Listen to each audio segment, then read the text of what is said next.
शहर के भीतर संचालित हो रही सरकारी बसों में अक्सर आम जनमानस को टिकट को लेकर के जहद करनी पड़ती है और जिससे निजात दिलाने के लिए अब आरटीओ की ओर से आरटीए की बैठक में ई टिकट कॉन्सेप्ट को रखा जाएगा और जिसके बाद बसों में मैनुअल टिकट ना लेते हुए यात्री ऑनलाइन माध्यम से टिकट बुक करवा सकेंगे। और इस बात को लेकर के देहरादून के आरटीओ प्रशासन संदीप सैनी ने बताया कि ई टिकट के जरिए बसों में यात्रियों की संख्या का भी पता चल पाएगा और मुख्य रूप से इसे सिटी बसों में इस्तेमाल किया जाएगा और इससे यात्रियों को भी काफी सुगमता हो जाएगी।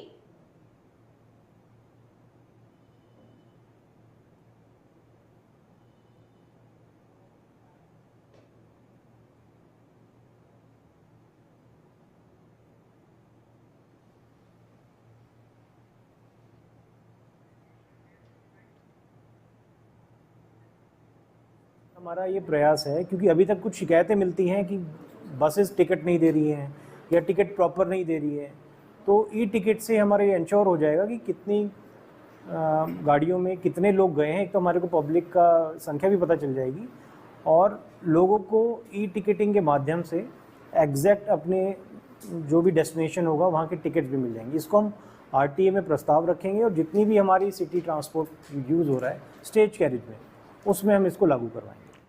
कांग्रेस ने उत्तराखंड सरकार की ओर से राज्य के 4 प्रमुख स्टेडियमों के नाम बदलने के फैसले का तीखा विरोध करते हुए आंदोलन की घोषणा की और इस बात पर कांग्रेस के वरिष्ठ प्रदेश संगठन उपाध्यक्ष सूर्यकांत धस्माना ने प्रेस वार्ता करते हुए कहा कि महाराणा प्रताप, राजीव गांधी, मनोज सरकार और जैसे वंदना कटारिया जैसे नामों को हटाना दुर्भावना से प्रेरित है और साथ ही उन्होंने कहा कि कांग्रेस इन स्टेडियमों पर धरना देगी और राज्यपाल से मुलाकात कर विरोध भी दर्ज कराएगी।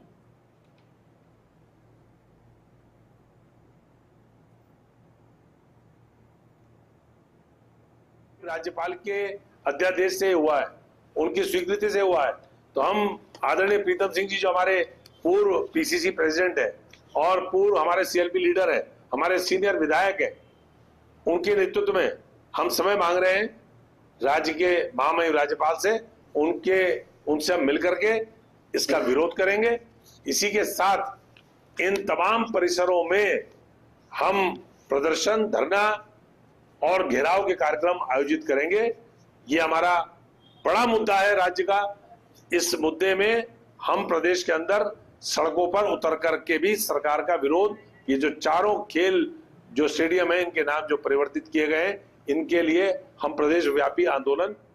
यातायात व्यवस्था को देखते हुए देहरादून के जिलाधिकारी सविन बंसल ने राजधानी देहरादून के घंटाघर और आईएसबीटी क्षेत्र का निरीक्षण किया। इस बीच जिलाधिकारी सविन बंसल ने कहा कि हमारी स्थानीय संस्कृति को प्रदर्शित करना और ट्रैफिक के साथ दुर्घटनाओं पर नियंत्रण करने के लिए देहरादून के प्रमुख चौराहों पर काम चल रहा है। साथ ही उन्होंने कहा कि आईएसबीटी क्षेत्र में जिन स्थानों पर ड्रेनेज की समस्या थी वहां पर उससे ठीक कर दिया गया और यातायात व्यवस्था को सही करते हुए हमने वहां के फ्लाईओवर को भी नया स्वरूप दिया है।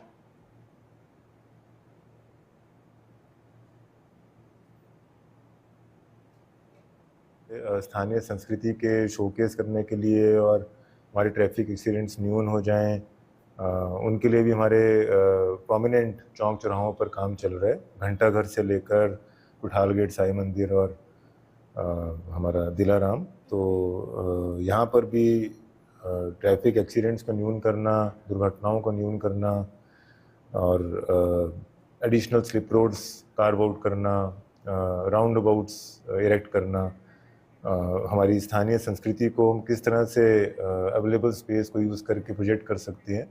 देहरादून के स्थानीय लोगों को कूड़ा उठान की जानकारी साझा करने के लिए नगर निगम की ओर से सभी कूड़ा उठान वाहनों को सीयूजी नंबर देने की तैयारी कर रहा है और जिससे लोग सीधा उन्हें फोन करके जानकारी प्राप्त कर सकेंगे। और इस बात को लेकर के देहरादून के नगर आयुक्त नमामि बंसल ने कहा कि लोगों से फीडबैक लेने के दौरान पता चला कि उन्होंने कूड़ा वाहनों के चालक और हेल्पर के निजी मोबाइल नंबर लिए हैं जो कि जरूरत पड़ने पर काम नहीं आते और साथ ही उन्होंने कहा कि इसे देखते हुए सभी कूड़ा उठान वाहनों में एक विशेष नंबर दिया जाएगा जिसकी जानकारी सभी वार्डों के सदस्यों को साझा की जाएगी। देखिए, ऐसा है कि जितने भी हमारे वार्ड्स हैं 100 वार्ड्स, उन सभी में कूड़ा उठान के लिए वाहन जाते हैं। अधिकतर वार्ड्स में 2 से 3 वाहन जाते हैं। किन्हीं वार्ड्स में जो कि ट्रांसफर स्टेशंस के पास में है, एक वाहन भी डिप्यूट किया गया जिसको कि मल्टीपल राउंड्स लेने के लिए निर्देशित किया गया है।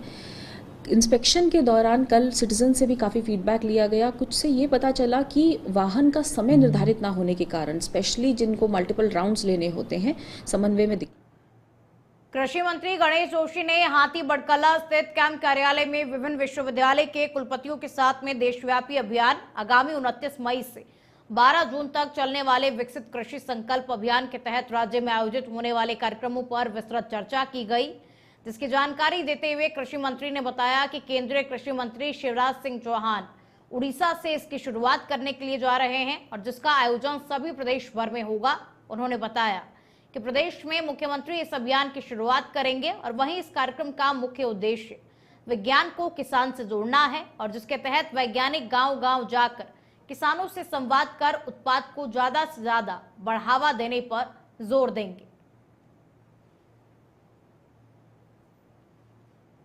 देखिए, विकसित कृषि संकल्प अभियान जो कि 29 तारीख को माननीय कृषि मंत्री शिवराज जी उड़ीसा से जिसकी शुरुआत करेंगे और सभी प्रदेशों के अंदर सभी मुख्यमंत्री जी से अनुरोध किया गया कि इसकी शुरुआत करें। इसका आशय